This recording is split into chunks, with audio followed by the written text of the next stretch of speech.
बच्चों, आज हम पढ़ेंगे प्रायोगिक ज्यामिति के अंतर्गत चतुर्भुजों की रचना, है ना। तो सबसे पहले तो हमें ये पता होना चाहिए चतुर्भुज क्या है। जो चतुर्भुज चार भुजाओं से बनी बंद आकृति को चतुर्भुज कहते हैं। और जैसे हमें ज्ञात है कि चतुर्भुज की चार भुजाएं होती हैं, चार उसमें कोण होते हैं और दो उसके विकर्ण होते हैं, है ना। उसकी चार भुजाएं, चार कोण और दो उसके विकर्ण होते हैं। तो जब हम कभी भी चतुर्भुज की रचना करते हैं तो ये जो उसके अंग हैं, कौन, चार भुजाएं, चार कोण और दो विकर्ण में कम से कम हमें उसके 5 अंग ज्ञात होने चाहिए। जब हमको उसके 5 अंग ज्ञात होंगे, है ना। कोई भी चतुर्भुज हमको दे रखा है, माना एक चतुर्भुज है या एक चतुर्भुज है, इसका नाम है ए बी सी डी, है ना। ये इसकी चार भुजाएं होगी, भुजा ए बी, भुजा बी सी, भुजा सी डी और डी ए। ये इसके चार हो गए, कोण ए, कोण बी, कोण सी, कोण डी। और इसके दो विकर्ण हो गए, विकर्ण ए सी और विकर्ण बी टी। तो ये कुल कितने हो गए, 10 हो गए। कितने हो गए, 10, है ना। इनमें से जब हम किसी भी चतुर्भुज की रचना करते हैं तो हमको उसके कम से कम 5 भाग ज्ञात होने चाहिए, तब हम अभीष्ट चतुर्भुज की या अद्वितीय चतुर्भुज की रचना कर सकते हैं। अब जैसे यहाँ पर दे रखा है कि एक चतुर्भुज की रचना करना जब चारों भुजाएं और एक विकर्ण की लंबाई दी हो। चार भुजाएं दे रखी हैं, उसकी चार भुजाएं और एक विकर्ण, हो गए 5 अंग, है ना। चार भुजाएं और एक विकर्ण, 5 अंग हो गए। अब हमने एक उदाहरण देखा है यहाँ पर कि एक चतुर्भुज ए बी सी डी की रचना करो। कोई चतुर्भुज ए बी सी डी बनाना है जिसमें ए बी बराबर 4 सेंटीमीटर, बी सी बराबर 6 सेंटीमीटर, सी डी बराबर 5 सेंटीमीटर, डी ए बराबर 5.5 सेंटीमीटर और ए सी बराबर 7 सेंटीमीटर। इस चतुर्भुज की हमने रचना करनी है। तो जब हम चतुर्भुज की रचना करते हैं तो चतुर्भुज की रचना करने के लिए सबसे पहले हम एक चतुर्भुज की रफ आकृति बना देते हैं। ये हमने एक चतुर्भुज की रफ आकृति बना दी। हमें इसका नाम क्या दे रखा है, ए बी सी डी। हम इसका नाम रख देते हैं ए बी सी डी।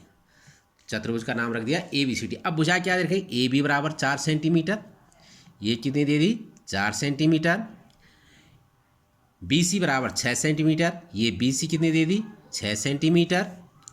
अगला सी डी बराबर 5 सेंटीमीटर, सी डी ये है, सी डी भुजा कितनी दे रखी है, 5 सेंटीमीटर। फिर ए डी या डी ए, ये है डी ए, ये भुजा है 5.5 सेंटीमीटर। और अब है ए सी, ये विकर्ण हो गया, ए सी, इसकी लंबाई कितनी दे इसने, 7 सेंटीमीटर। अब हमने इस चतुर्भुज की रचना करनी है।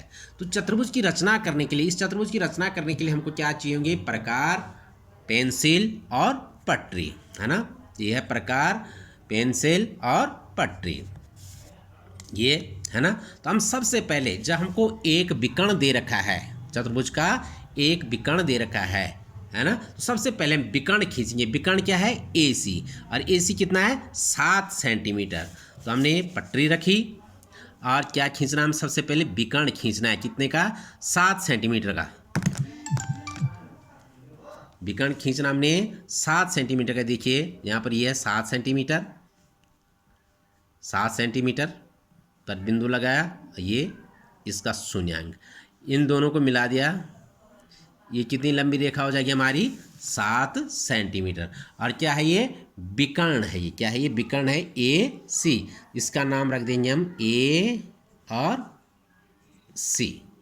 अब देखिए हमने ए से यहाँ बी खींचना है और सी से भी यहाँ बी खींचना है ना, ये सी बी और ए बी। तो हमने पहले ए बी खींचना है, ये भी कितना है, 4 सेंटीमीटर। अब हम पटरी से 4 सेंटीमीटर त्रिज्या का एक चाप लेंगे। देखिए 4 सेंटीमीटर कहाँ है, ये 4 सेंटीमीटर यहाँ पर लिखा है 4, है ना। यहाँ पर हमने प्रकार रखा और ये 4 सेंटीमीटर त्रिज्या का चाप लिया, है ना। यहाँ ए पर रखना है हमने, इसको ए पर रखा, ये बिंदु पर, और 4 सेंटीमीटर त्रिज्या का क्या काट दिया हमने, एक चाप काट दिया, ये ये 4 सेंटीमीटर त्रिज्या का चाप कट गया।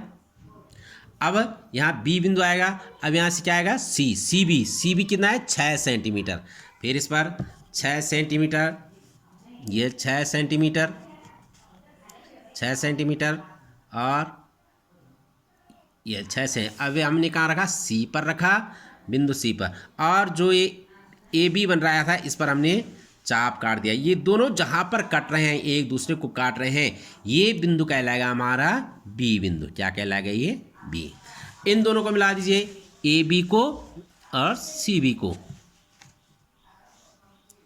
ए को बी से मिलाओ, ए को बी से मिलाया और सी को भी किससे मिलाना है बी से, जहाँ पर एक दूसरे को काट रही है।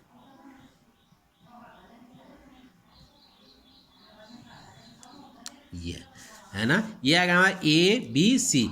अब ऊपर कौन सा बिंदु आएगा इसका, यहाँ डी बिंदु है ना। अब क्या रेखा खींचेंगे हम यहाँ से सी डी। अब देखेंगे सी डी कितना है इसका, ये है सी और डी 5 सेंटीमीटर। कितना है ये 5 सेंटीमीटर। अब 5 सेंटीमीटर त्रिज्या का चाप लेना इस पे, 5 सेंटीमीटर त्रिज्या का चाप लिया और बिंदु सी पर रखा और चाप काट दिया ये। अब इसी प्रकार यहाँ क्या बनेगा डी। अब क्या खींचना हमने ए डी। अब यहाँ देखिए ए डी कितना है, ए डी है 5.5। अब 5.5 लो इस पर, ये है 5 और यहाँ 0.5, ये बीच में 5 और 6 के बीच में 5.5।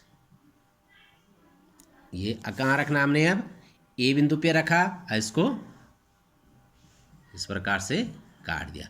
अब जहाँ पर ये दोनों एक दूसरे को काट रहे हैं ये चाप, ये बिंदु हमारा कौन सा आएगा डी बिंदु। अब ए को डी से मिलाओ और इसी प्रकार सी को भी डी से मिला दो।